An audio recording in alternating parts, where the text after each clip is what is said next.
2013-14 കാലഘട്ടത്തിൽ കോൺഗ്രസിന്റെ യുവരാജകുമാരൻ രാഹുൽ ഗാന്ധി കോൺഗ്രസിന്റെ ചുമതല ഏറ്റെടുക്കുമ്പോൾ, അതിന്റെ നേതൃത്വം ഏറ്റെടുക്കുമ്പോൾ, പ്രചരണത്തിന്റെ നേതൃത്വം ഏറ്റെടുക്കുമ്പോൾ പല സംസ്ഥാനങ്ങളും കോൺഗ്രസിന്റെ കയ്യിലായിരുന്നു.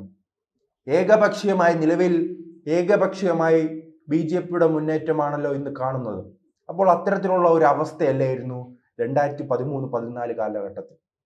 ആ കാലഘട്ടത്തിൽ നിന്നും രാഹുൽ ഗാന്ധി എന്ന കഴിവുള്ള നേതാവ് വളർന്നു വന്നപ്പോൾ BJPക്ക് വളർച്ചയുണ്ടായി.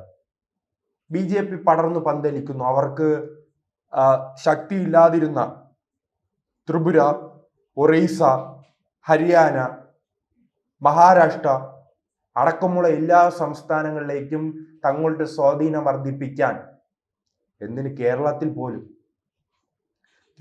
പോലും BJPക്ക് ആദ്യമായി ഒരു MLA ലഭിക്കുന്ന 2016 തെരഞ്ഞെടുപ്പാണ്.